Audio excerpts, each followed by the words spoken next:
thank everybody for the 6,403 likes in 3 years. We just hit that the other day.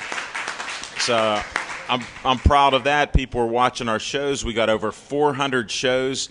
They're all on YouTube, and they're all TV shows. And we've been doing this since October 11th, 2011. So we just keep going through it each week and add another one, and we're proud to do this. Now, our show's sponsored by Skeets Lewandowski Skeets Service Station. The What's on Your Mind is sponsored by him, and he's about 7 miles from my house in Findlayville. Anything that runs on gas, he works on. You name it, from cars, boats, even tractors. I've seen him have tractors in there, and he takes care of that. Lawnmowers, you name it. Anything on gas, he fixes them, takes care of them, and good place to go. And we're going to start with What's on Your Mind, and we're going to start doing that right now.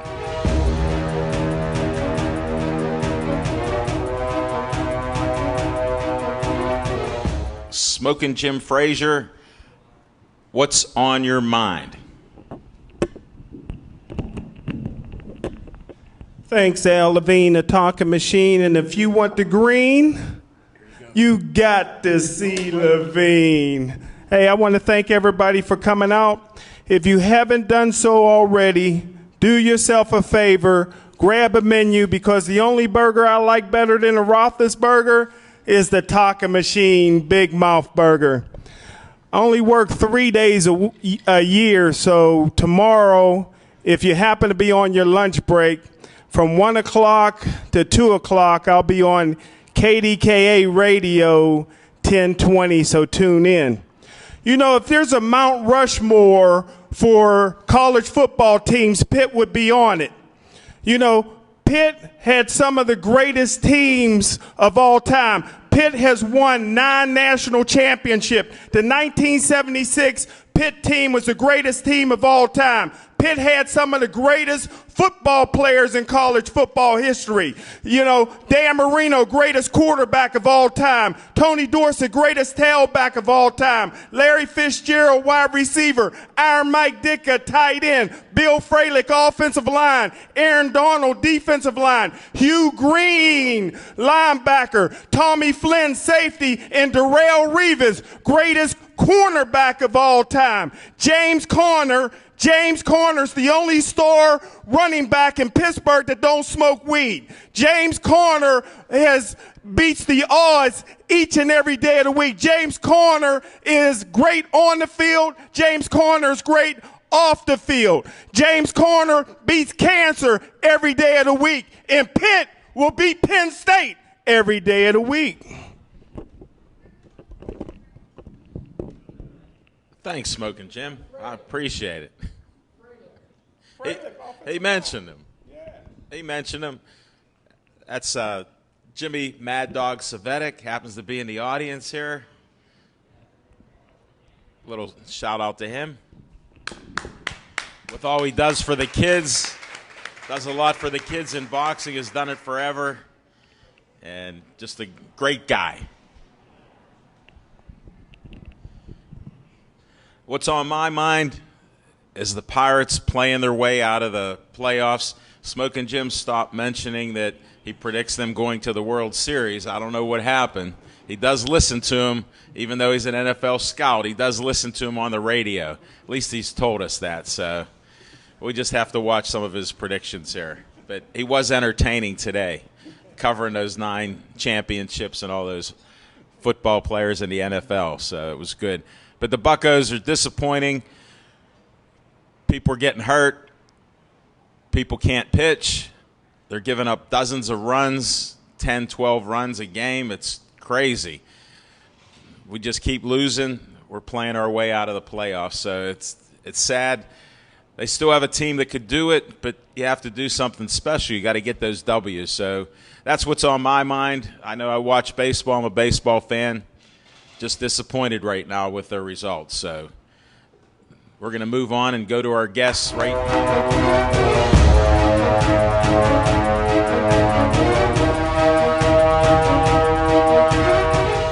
welcome to the show first. Thank you. It's a pleasure having you here. Thank you for having me. Now, what do you have for Smokin' Jim? There was something about a photo. Yes, he asked me, and I would deliver an 8x10 photo of my pro show that I did for him to have. We'll talk about that. Okay. Let me just hold it for a second. Okay. That goes into his shrine. He's now expanded into 3 rooms of photos. Nice. So thanks for adding to that. Now, where was this show? That particular show was my pro debut. It was in Kansas City. Kansas City. How long ago did you start doing this? I have been a figure competitor for 2 years. Yeah. That show was a year ago, almost to the day. It was September 19th last year. Pretty close.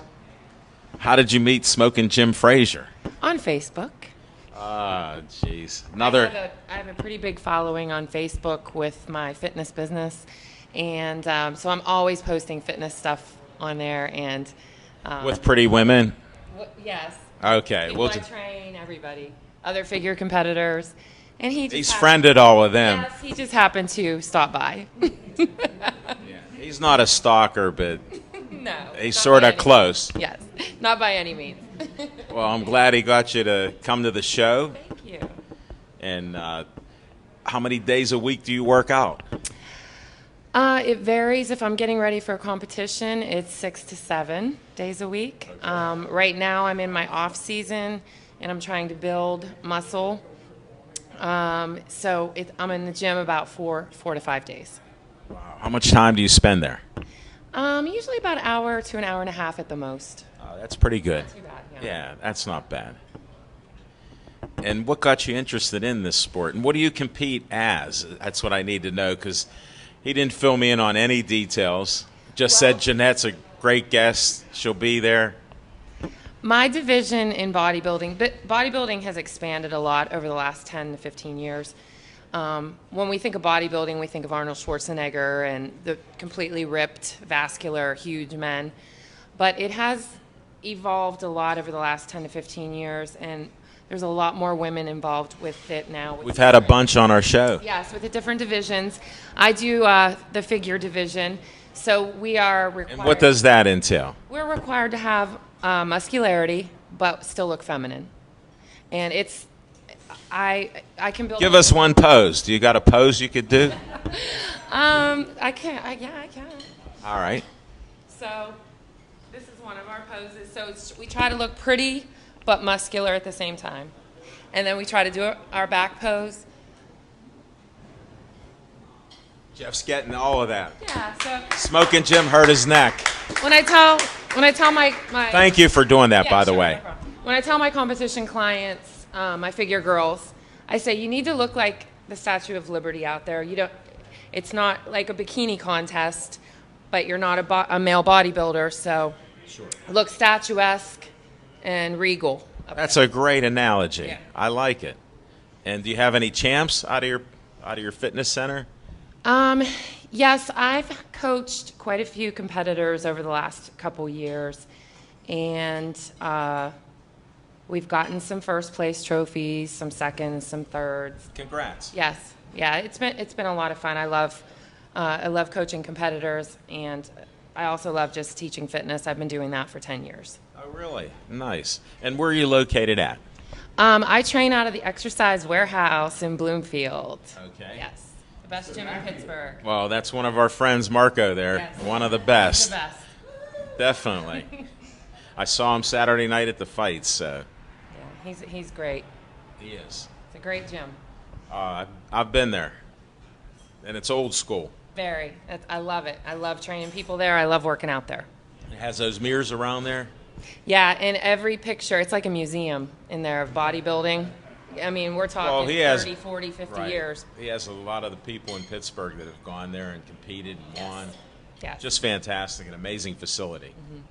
Yes. At least we agree on that. Absolutely. So when's your next competition that you're trying to muscle up? What's the plan? Well, it's a big one. I have done, I'm a pro in the IFPA Federation, and I also compete in NPC. and I would love to become an IFBB pro someday. And next July, I will be competing. That'll be my next show in Pittsburgh here for Masters Nationals. And hopefully. Well, good luck and congratulations. That sounds great. Thanks.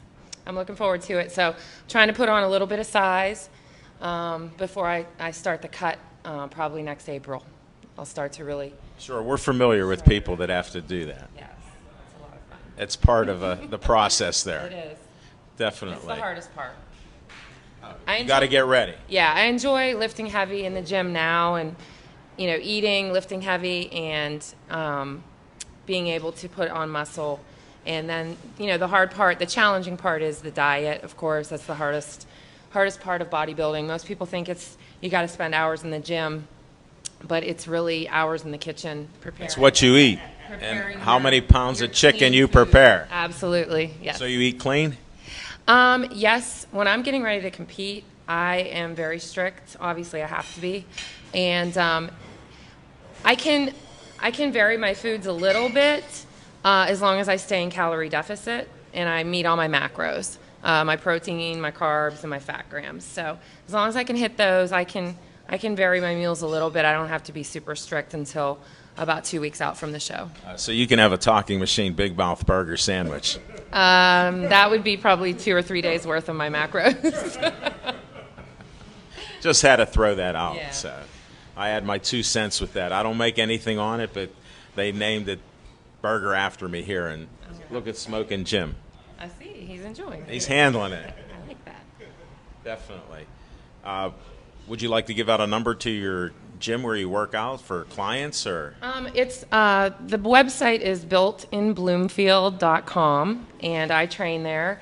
And my fitness business is called Fit for Life, and my website is fit4lifepgh.com. Fit4lifepgh.com. Thanks for being a great guest. Thank you. Good luck. Thanks a lot. Welcome back, my friend. It's nice to see you here. What a fight that I saw. You brought the best out of yourself, the crowd. It was like a movie. Just unbelievable. It's the second fight in a row that we've watched where you've pounded a guy and he's hard-headed. But I do have to ask you, I did see later on a punch that seemed to come out of nowhere. The Magic Man brought some magic, is what I said. Yeah, the fight was rough from the start. We headbutted in the first round, but I kept hearing. I saw that blood. Yeah, I kept hearing Jimmy say, "How bad do you want it? How bad do you want it?" And so every time he says that, I don't know, something about it just gets me riled up, and that's where the knockout came from. And it did come out there. You knocked him down. It was a shocker. Yeah, it was needed, and prior to that knockout, the fight was close. We were back and forth, blow for blow. That it was. You guys were battling and brawling there. Yeah, it was. I didn't expect it to go like that, but afterwards, after the fight, he said he was studying me, so that's where it came from. We didn't expect him to hit that hard or be that strong, but he came. Yeah, he was a pretty good competitor. You've stepped up your game, my friend. Yeah, definitely, but our saying in the gym, as I mentioned before, was stay ready so you don't have to get ready. And you look ready. Yeah, always ready. And we were talking a little bit before. Tell everybody when you're fighting next or about. Well, we're looking for any shows in October to get on right now. So any show, October, September, we're training, we're fixing mistakes and taking it from there. Fine-tuning it. Yeah, exactly. Well, I can't wait. The Meadows was just sold. There's now new owners. They just took over on the 12th. So I don't know with the boxing there. That might be up in the air from what I've been told. Since I know Matt McGovern, he puts on a nice event. Went to the local fighters. It was great to see all the local fighters there. Yeah, that show was jam-packed with a lot of local talent. Me, Gerald Sherrill, Rocky Zapata, everybody. Rod Sulka. He was the main event that fight, and he looked good out there. Yours looked like the main event. Well, I do the best I can. I saw that. He brought more of that magic out than I thought you had. Yeah, we went from boxing, which was the game plan, to just slugging it out. And I don't mind a good slugging out, but you don't want to do it all the time. Exactly. In my last 2 fights, as you said before, I had to slug it out, but you do what you got to do in a situation. Well, that guy in the previous fight we talked about, he took some hellacious punches to the head. Like you gave it everything you had, and guess what? He just walked right back up to you. Yeah, that fight, that guy was actually Panamanian, like Roberto Duran, so it was a Duran-Leonard fight. Yeah, that truly was. And his fight before that, it looked like he won the fight. Yeah, actually, during that fight on August 27th, I thought he won the fight, but they ended up calling it a draw, I guess, because he riled up late and started bringing it to the guy. And yeah, it is what it is. Who knows? When it goes to judges, anything can happen. We've seen that. Yeah, exactly. That's why I'm told all the time, don't leave it up to the judges. And so that's what I had. You did your best. I saw it happen. He was on the floor. Yeah, it was the TKO came, I think, 15 seconds before the end of the round, which would have been the end of the fight. So well, that's why I know you got that magic and magician nickname. That's where the magic come out.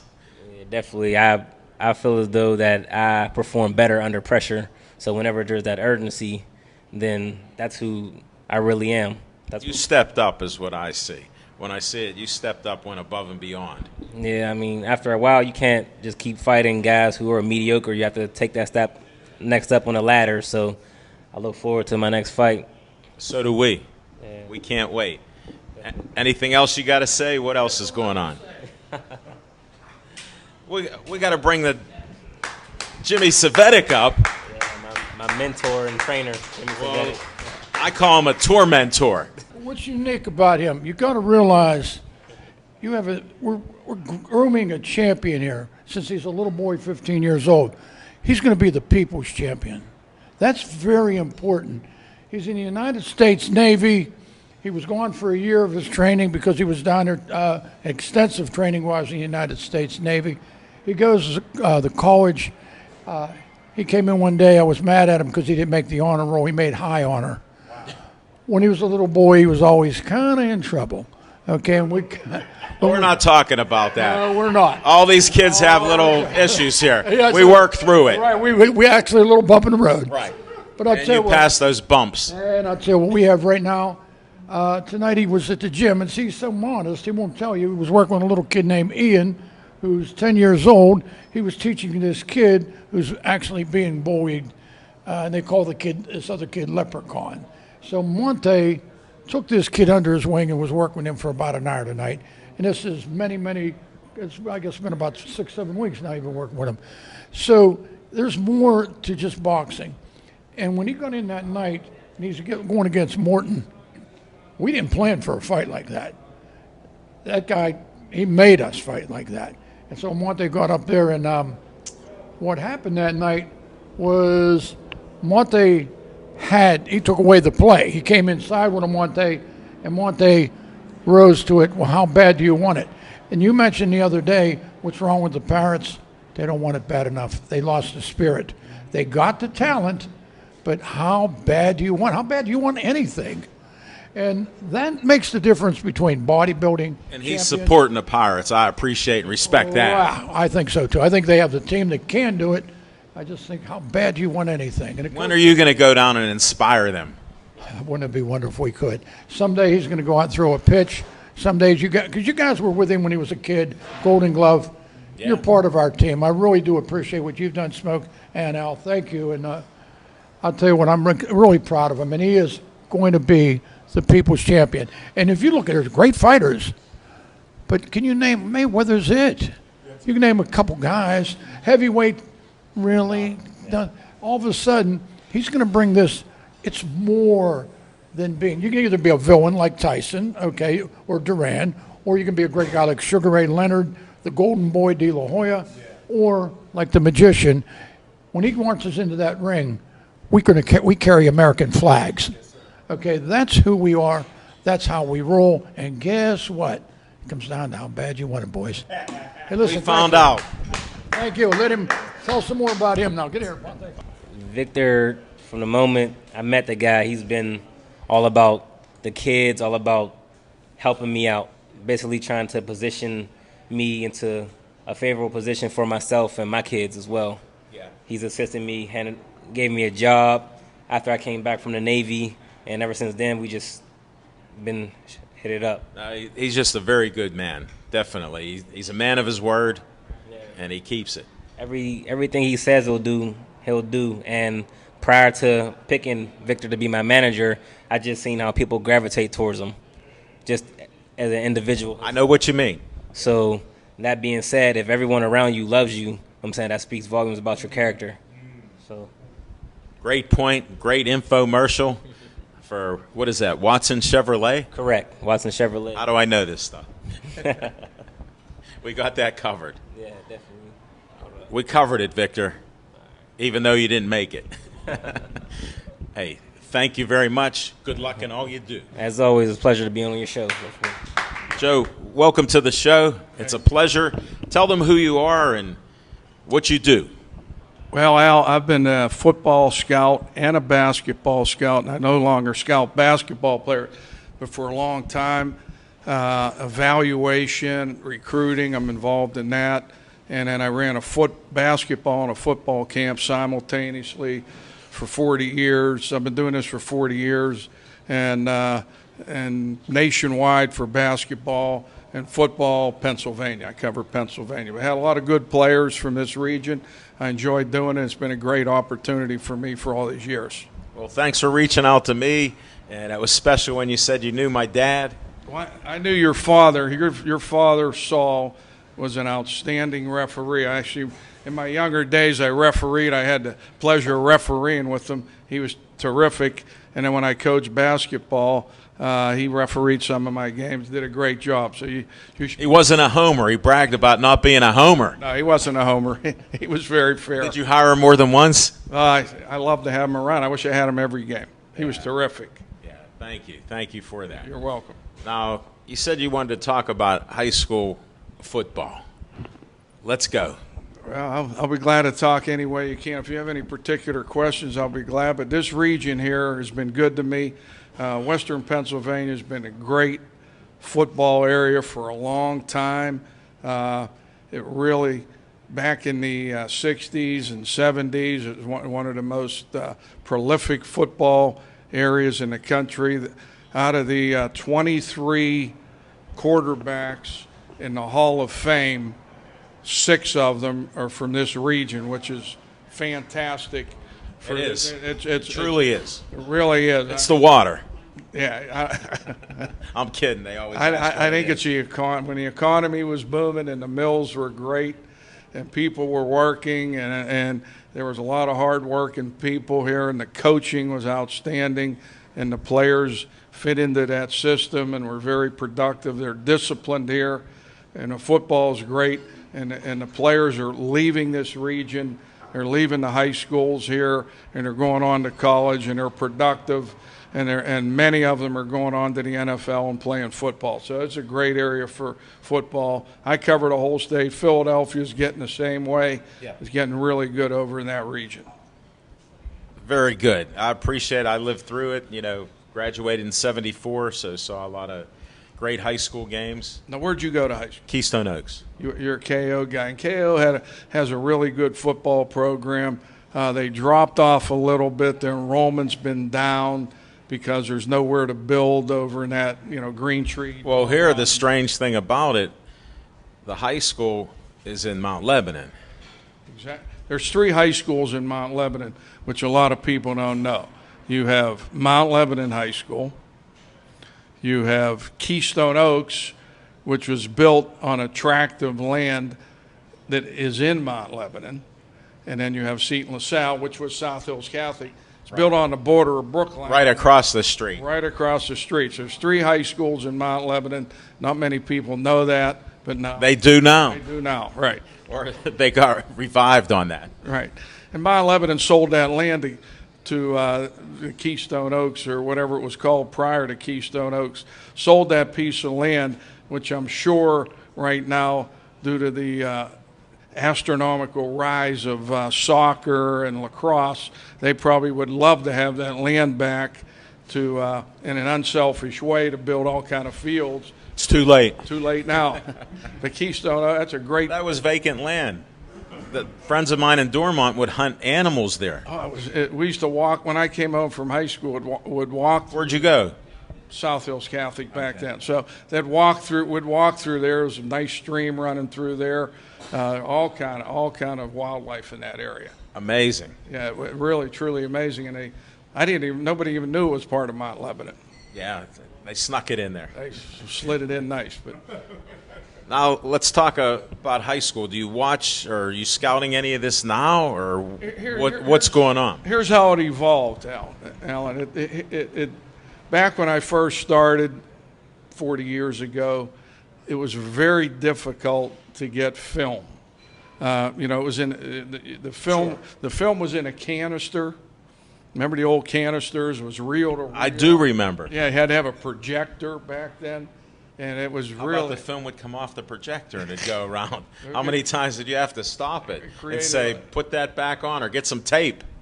Created a lot of problems for a guy like me to be able to evaluate players. So I depended on the high school coaches to get their proper evaluations and the strategic information from about each kid. And then I depended on college coaches to get their evaluations.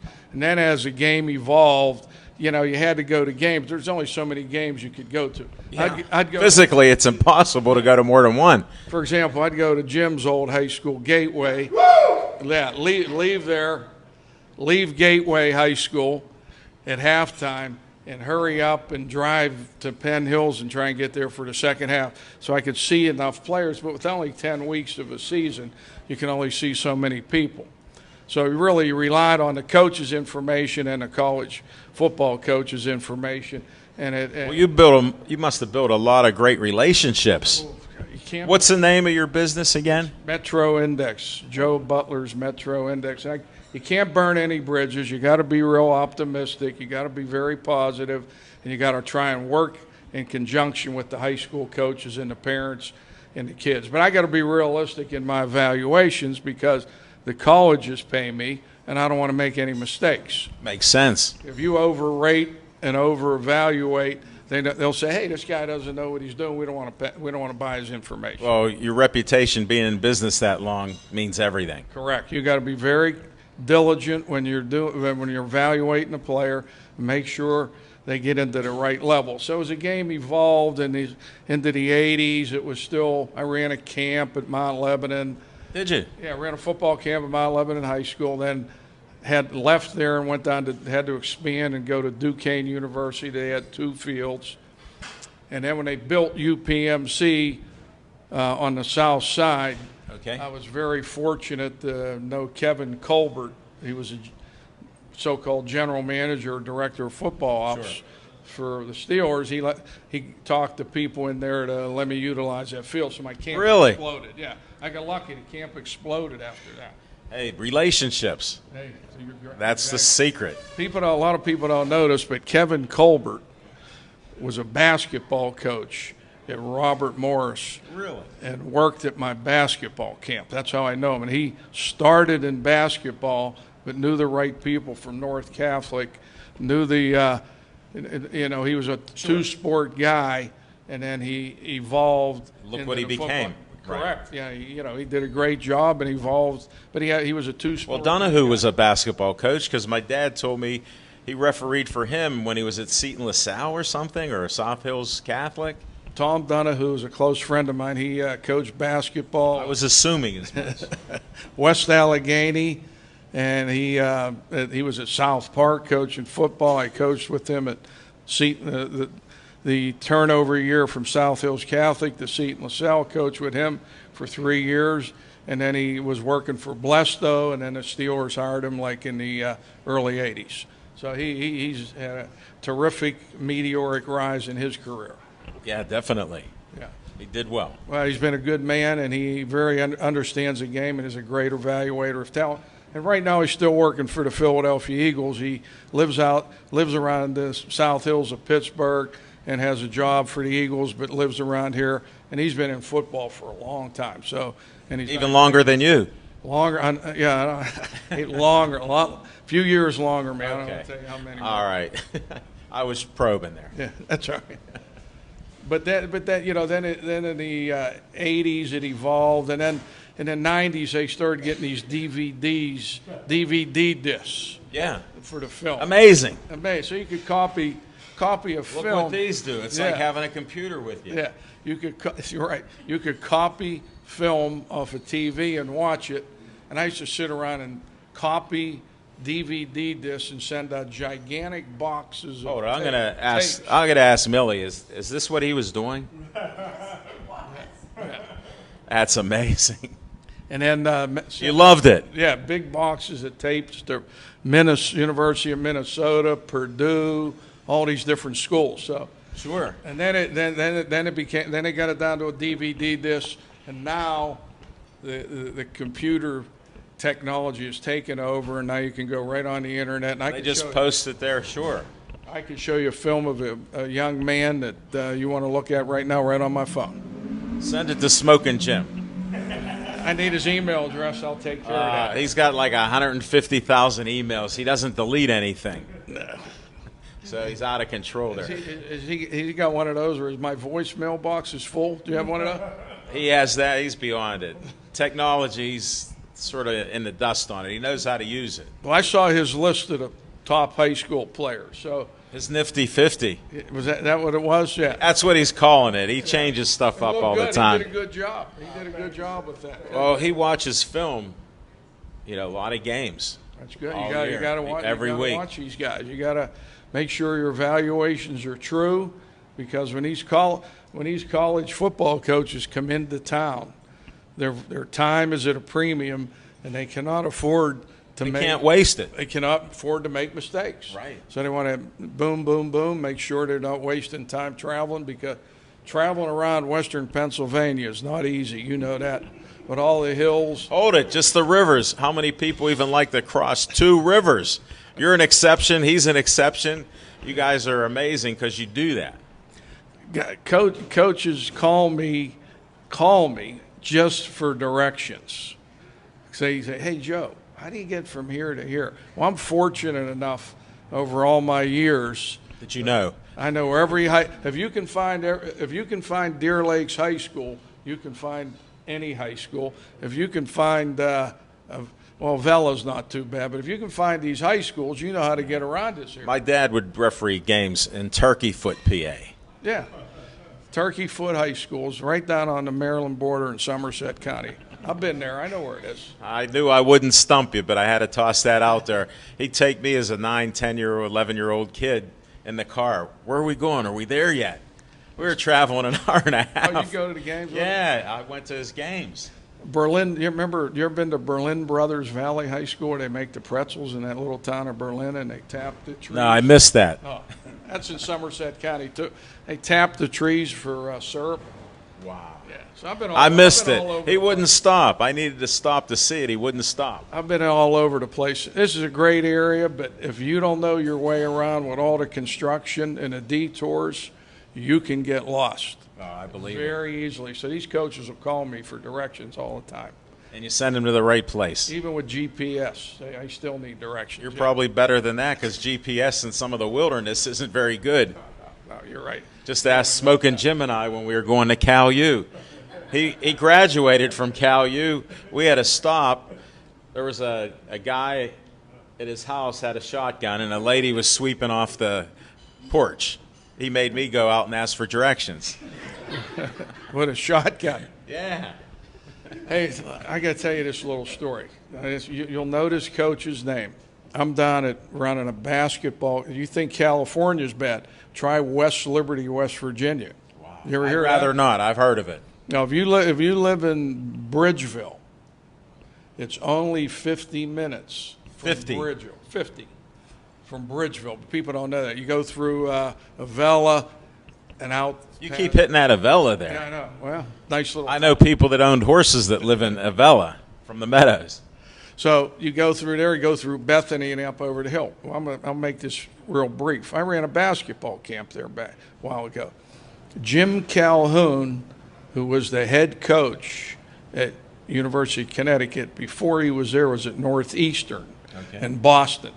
Well, he comes down to the camp. He was a tall, lanky guy, and he liked to jog.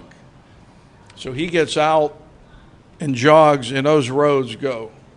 They crisscross. They're in the mountain hills of West Virginia and western Pennsylvania. He gets lost. He had no cell phone back then, of course. That's before the cell phone era. He didn't know what to do. So he goes up to a farmhouse, and he said, Joe, I didn't know what to do. I was lost, knocked on a door. This lady opens up the curtain, looks out, and goes, who are you? And then she opens up the door and said, he goes, I'm lost. I was jogging. I had to come in the house.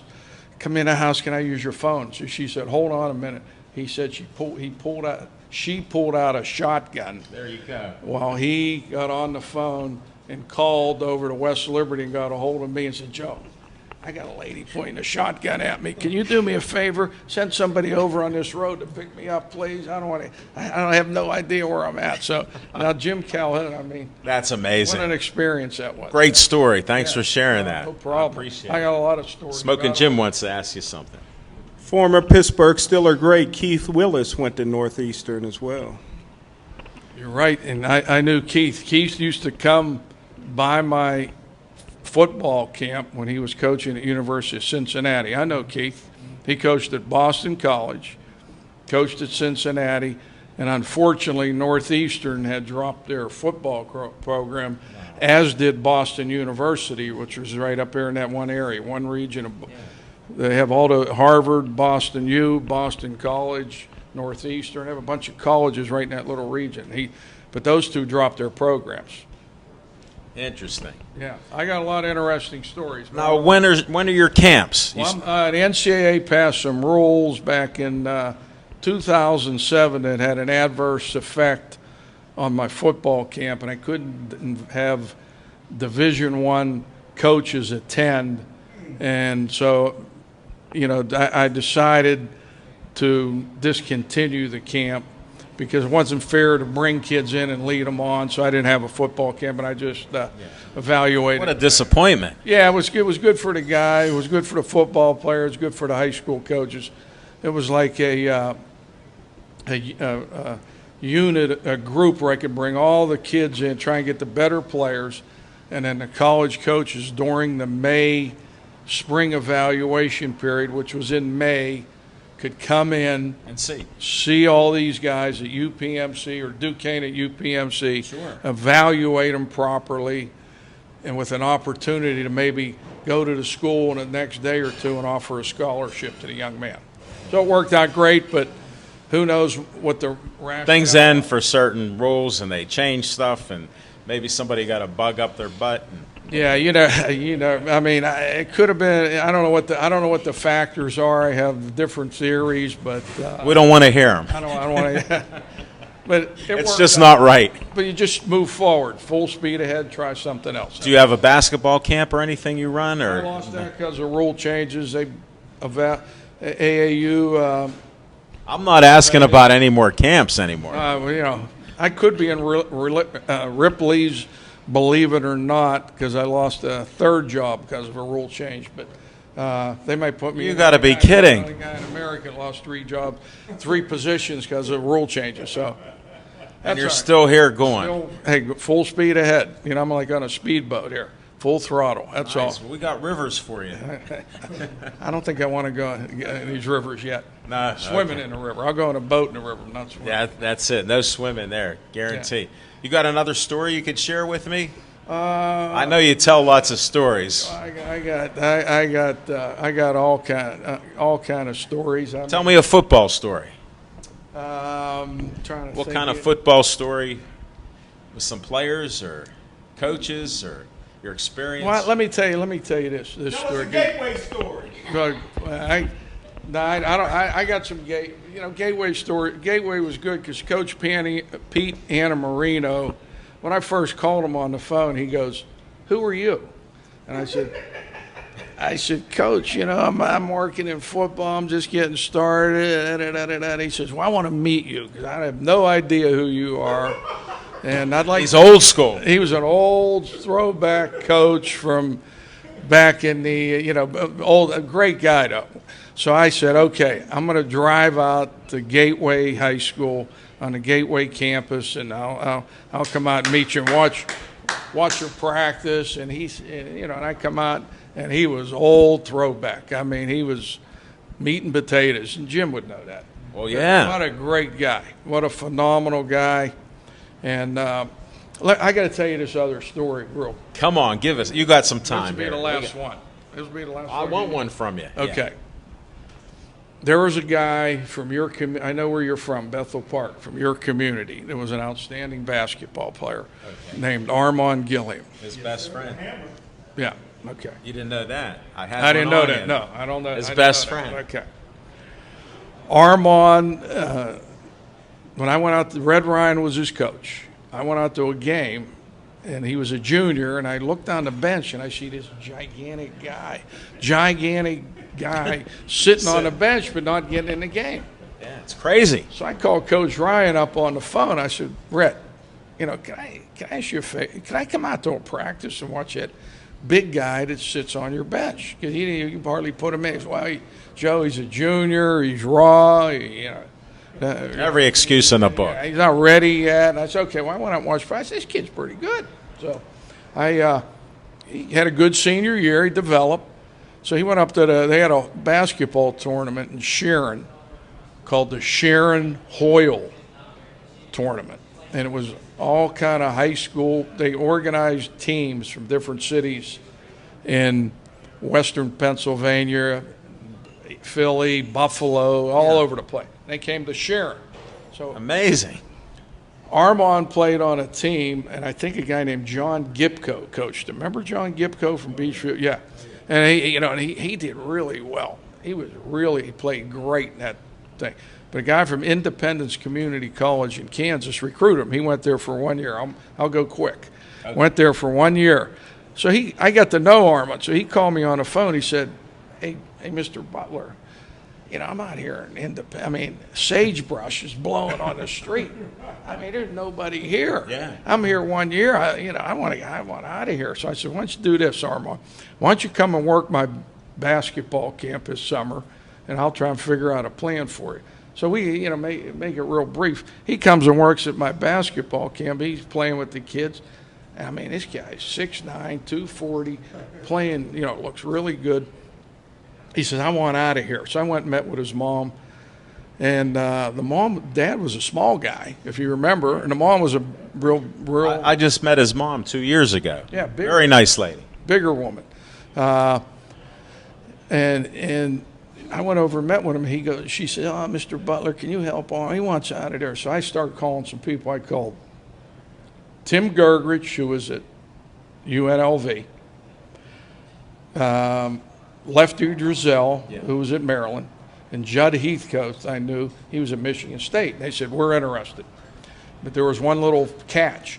Armand couldn't play because he was a non-qualifier in high school. He didn't have both qualifications, so he had to play at the junior college, go 2 years at the junior college. And you found that out then? Well, yeah, he knew that, and he had to stay. So if he left Independence after 1 year, his credits would transfer, but he was ineligible wherever he went. But they would take that chance. Yeah. So it would have been like a redshirt year. So I go sit in their house, Mrs. Gilliam, I went on a vacation. You had that old tape on your answering machine. I had 20 calls on the answering machine from Jerry. I should have saved the tape from Jerry Tarkany. Wow, I would have loved to have heard that. That was a while ago. That was like 82. No, you're talking 82 or 83. Yeah, you can't even play them back anymore. Yeah. Should have saved that tape, little reel-to-wheel tape, but I didn't. I did. So I get everything taken care of. And meet the Gilliams, go over to their house. Mrs. Gilliam said he's decided that he loves Coach Tim Gergrich and wants to go to Nevada, Las Vegas.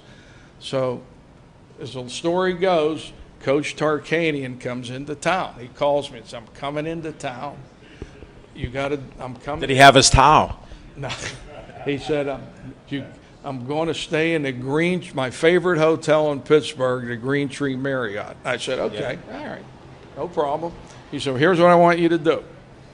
I want you to pick up, when you get there, Now, he was like a celebrity back then, Coach Turk. Sure. He says, when you come in, you come up to my room.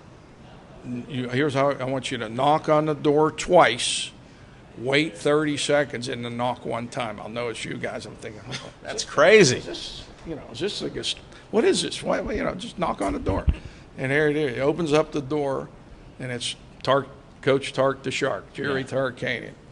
Walk in, and he looks at Armand. He goes, "You are 6'9". And I said, "Yes, he is. Certainly is." And then he comes in there and said, "Hey, I said, Coach, look, do me. No, I told Mrs. Gilliam that I promised her one thing." He goes, he's coming to your school, and he goes, "Oh, wow, this is great. I can't believe it." He said, "You're coming to Las Vegas. I promised Mrs. Gilliam one thing, and you got to promise it, that he gets a diploma. He graduates from Vegas." And he said, "It'll be done. He will graduate." Great story. As long as he does as long as he Goes to class. fulfills his courses. And it worked. Great story. And it turned out, here's how it turned out.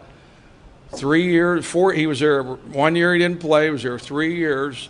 The NBA draft come up that year, and you aren't going to believe who the first pick in the draft was. It wasn't him. It was David Robinson. Okay? Wow. Second pick in the draft, Armand Gilliam for the Philadelphia. I think it was Philadelphia 76ers. Yeah. So, Thanks for sharing that. No, that's a story. I mean, I was involved in it, but I try to take a back seat. I didn't want to, Armand's the guy. He gets all the credit. I tried to help out, and they trusted me, which was good. That's Parents awesome. and that shows your reputation. Yeah, thank you. Through 40 years. Thanks. I appreciate it. And now you're on Pittsburgh Sportsline. Thank you. enjoy I coming appreciate on. it. Appreciate Bob, it. thanks for coming out to the show. It's been a while since we've had you on. It's been a while since Pitt beat Penn State, too. Yeah, 16 years. But we're 2-0 in the 2000 millennium, whatever you want to call it. Yeah, that's amazing. Yes, it is. In the and I'm very 2K. happy. That's right, 2K. 2K. 2K. Yeah, we got the 2K, and they got 2 wins. We got 2 wins, touche. Touche. Now, I know you're a big Pitt fan. Yes, sir. And how did that start? I really can't remember. I went to my first game in 1965. They beat Miami. Okay. And I've just So when followed you them go, ever they since. win. I can't say that. I've gone. I'm to kidding you. I I understand didn't that. go to any games in 66, 67, or 68 when they went 3-27, though. Oh, that. I didn't drive then, so. Okay, that's I had an good. Excuse. I had an excuse. I wasn't driving yet. I understand that. And we had a kid from Beaver Falls, Kenny Shoemaker, that played for Pitt at the time, and Joe Walton had played there. And actually, when I played in Little League, he helped McCarl's Plumbing coach. Get on. Really? Yes. Wow. Yeah, Joe Walton did. In fact, Joe Walton lives next door to my father right now in Beaver Falls, in Patterson Township. And where do you live at? I live in Beaver Falls. Okay. So you made a nice little trip coming in here. Yes, I did. It was Thank you. It was worth every mile. You're welcome. Just to come for our show. Thank you. I feel honored to be here. Believe me. Oh, come on. You're blowing so much smoke here. Well, then you better get up. I'm getting indigestion here. I don't know You what should have happened. eaten that big burger. Then you wouldn't have had that was problem. good. I even ate a finger on that. It was that good. I saw you. I was going to try and tell you to take it easy there. You're going to lose a finger, and you did. Well, I do it before he does because look at his plate. It's clean. No, I see a couple pieces of pickle on there, and maybe a little bit of cheese, a little bit. So what'd you think of the Pitt game? Oh, I loved it. I enjoyed every second of it. I've been waiting for 16 years for this. I don't want to sit here and trash Paterno, but it's his fault that this series ended. Well, this stuff's in the past. This is what we have now the next, 3 years? Yes, 3 more years. We'll be up in State College next year. And I want to tell you, everyone poo-pooed Penn State. They have a pretty good ball club there. Yeah, they did. They were a little soft up. That quarterback was pretty good. He's going to be very good. He made a few mistakes. I said the turnovers. It was only his second college game. I know. He moves around pretty well. He threw okay. He made one mistake at the end, and it cost him. And that happens. And Pitt looked like they were going to give a game away, I'll be honest with you. I was sitting there like everybody else, and it looked like it was going to be another loss in the fourth quarter. Yeah, but everybody said that, they just took their foot off the gas. They ran the ball down Penn State's throat. Now, I couldn't see any reason to change that. Penn State made some adjustments at halftime and stopped them. And Pitt moved the ball, but there was a turnover there too that cost them. Oh yeah. And they didn't take advantage of a turnover. They missed a field goal. I mean, they could have put it out of reach. Oh, without a doubt. I mean, it didn't have to be that close at the end. Sure. But the highlight of the game was, they honored the 1976 national championship team, and they put us all way up in the Bud Light deck. That place is so far away from the field that I asked 3 ushers how to get up there, and they didn't even know what it was. It said BD on the tickets, and they had no idea where we were going. You're kidding. So I was up there with my grandson, and he's a tremendous Pitt fan. I've been taking him to games since he was 4. He can't help but be a Pitt fan. Oh, you're absolutely right, and. Coach Madden, the defensive backs coach from the 1976 team in the fourth quarter, was sitting next to him. And in the last 3 minutes, all Brant did was scream and yell and at every play and just getting all upset and pounding his leg and everything else. And Coach Madden turns around, looks at him and said, "That's a spirited little boy you have there." That made your day. It made my day. And he could have cared less. He didn't care who he was sitting next to. Yeah. He was just letting it out. He was letting it out. He wants Pitt to win. He's been to too many of those games where we defeat from the jaws of victory. Definitely. It's happened. Yeah, no doubt. No, they look pretty good. They did look real good. They're well coached. I think Coach Narduzzi outcoached Franklin, and I was glad to see it. There you go. I was very happy. It was a big day, and I was a little concerned when he closed everything off to the media. But they got down to business and they did what they had to do. And 42 points that was tremendous. Sure. I mean they've got running backs coming out the wazoo there. I know. Whoever they brought in. But Ollison, Darren Hall looked good. Sure. Quadre Henderson's phenomenal. Yeah, and then you've got Trey Tipton, who I don't think he's touched the ball yet. I saw Aaron Matthews got into the game too. Zach Chowingsworth, who hadn't been in there. Yeah. Now that Dantes Ford's out, one of those guys are going to start. I guess the Steelers must have scored. The game's on. The game's on, but they've been off. Yeah. 6-0. It was 6-0. They were behind. Well, they must have done something here. So we'll find out after the show. Yes, sir. So we will. What else do you want to talk about here? What do you want to talk about? You're always posting Pitt stuff, and all these players over the years. It's just amazing. What guys did you see that you hadn't seen in years? Well, I didn't want to slight anybody. I took a lot of pictures there. Okay. We'll wait till you post them up, or they're up. They're already are they up? There. I must have missed them. Real Pitt football talk, no nonsense. There isn't a lot of Pitt talk, but there were an awful lot of pictures. It was a great weekend, just a great weekend. The weather was perfect. Yes, it was. And we had a get together Friday night in the ballroom at the West, and there were probably 60 or 70 former players that were there. And that's fantastic. They had great camaraderie, that team. Sure. I mean, that's something this team could learn from. I think Coach Narduzzi's building that, but these guys loved each other. Yeah. And it was just such a wonderful evening. And then there was a little get-together in the morning before the game, and then they got everyone together on the field. And it was just so good because they had maybe 6 or 7 guys there this year that hadn't been there in the past. And it was really good to see them. That's good. This isn't the first. They've had these every 5 years. And then last year there was a get-together of the 73, 4, and 5 teams, which included just about all these 76 guys. Because they had brought in, Coach Majors brought in 74 freshmen. There were 43 exits from the previous team. So I know Coach Majors was in town, too. He was there. Coach Harry Jones was there, former #1 pick of the Philadelphia Eagles. Coach Madden was there. It was funny. A couple of years ago, I was on the field with Coach Jones, and I asked him what he thought of Joe Kuharich, because he was the general manager and coach of the Eagles, and he said, "I can't understand that guy. He goes, drafts me #1 and then never plays me." Of course, Coach Jones had a knee that looked like a tic-tac-toe board, so that might have had a little bit to do with it. It could have. It could have. He was #1 pick out of Arkansas. Yeah. Wow, that's something there. Now, the stuff you've seen and what goes on there at Pitt. That was one of the best weekends I've ever spent in my life, and it was topped off with the game. I just loved it. Amazing. I'm glad you could make it in tonight to tell us a story or two. I did. I know. I could probably tell you a few more, but we couldn't put it on camera. We'll save that for off the record. We can save that. There are a lot of those off the record. Let me check our timer. I think we got a couple more minutes. Oh, I hope so. Yeah, we do. What else do you want to know about Pitt? Well, do you follow the Buccos at all? I follow the Buccos a lot. The Pirates have problems, and they are many. And let me tell you, I think that I agree. At the beginning of the year, I said that their middle relief was going to kill them, and the one signing, and it wouldn't have cost them much money. The biggest mistake they made was not re-signing Joe Blanton.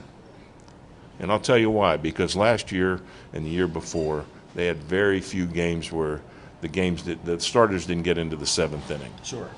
I mean, the last 3 weeks, I don't think anyone can even go 5. Wow. Doing 3 is questionable. Right now. Yeah. And Hughes has had a really rough year. He was hurt at the beginning. I think they rushed him back, and he never was ready. They got hit by a lot of injuries, which normally wasn't happening. No, they have. And Liriano, even the first game of the year, everyone was all excited. He had 10 strikeouts, but he walked 5 guys. Yeah. They're walking many more guys than they have in the past. And as a pitcher, that's terrible to do that because they end up scoring those runs. You know, they've been pretty lucky that way. You know, Huntington, I'm not into all this sabermetrics and all this crap, but that's what they all do now. Right. And another thing I've noticed is you look at your old baseball cards you collected back in the 50s and the 60s, you know, other than a Sandy Koufax or a Don Drysdale, how many pitchers had as many strikeouts or more strikeouts than innings pitched? It just never happened before. You look at all these relief pitchers that come in, 43 innings, 51 strikeouts. You never saw that before. Sure. No, it's changed. The game's changing. It's being segmented by all these specialists. And I'm a dinosaur, and it's tough to follow all of it. Well, it's tough when the starting pitching doesn't last long. Yeah, well, they knew that going into the season. And you know, the funny thing was, had they started the season with Vogelsong and left Nicasio in the bullpen, which you couldn't do because the guy was phenomenal in the spring, although they kept saying he only has 2 pitches, he won't be able to start, it might have been different, you know, because there was a guy that could work 2-3 innings. And he might have gotten you out of some trouble. And another guy that everybody didn't like but would have been handy on this staff this year was Vance Warley. Yeah. You know, we weed and moaned because he wasn't a starter, but he was a great guy. If you needed someone in the 4th or 5th inning to give you 4 or 5 innings, they didn't have that this year, and now they're in trouble. Do you think they've played themselves out of the playoffs? They're right now it appears to be that way because they've lost 9 out of 10 or 8 out of 10. But you know they could turn around and win 5 games in a row, and then all of a sudden they're right back in it. Well, we'll see what happens in Philly tonight. I mean, mathematically they're still. Well, they have a chance. Right, they have a good chance. But the play. But all we see is what they've done the last 2 weeks. They're a 500 team. 500 teams play like that. They play up to a streak, they get ahead, and then when you just think they're about ready to turn the corner, they crap the bed and they. Great analogy. Thanks for keeping it clean. I did. I know when to. I'm proud of you. I did my best there. I didn't want you to. But you've been on radio before, so now you're on TV. Yeah. What are you doing now? What else you got going on? Not too much. I'm a guest every once in a while on WBVP. They have a sports show with Frank Sparks and Greg Benedetti, and I get on there once in a while. Good. Mike Roma is the station manager there, and I had a 7-year run with him on the bullpen on KDKA. Good. I remember hearing you on that bullpen, like I told you. Then you must have had no life either. Anyone that's listening to the radio at 11 to midnight on a Friday night. I worked some odd shifts at the newspaper at the time, so we had a great time doing that. I did hear that going in back and forth to work. Yeah, we had a great time doing that. We used to get about 30 calls an hour. That's not bad. And we'd leave about 5 or 6 on there. If they didn't have so many commercials, we could have answered each and every one. Wow. And if anyone wants to resurrect the bullpen, we are available. Anybody with money out there? Yeah, you just spend it. I'll take it. I'll take it. Yes. Hey, I want to thank you for coming to our show. Anytime. With your insights, you're welcome anytime. Okay, thank you. You take care. Will do. Great job, see you.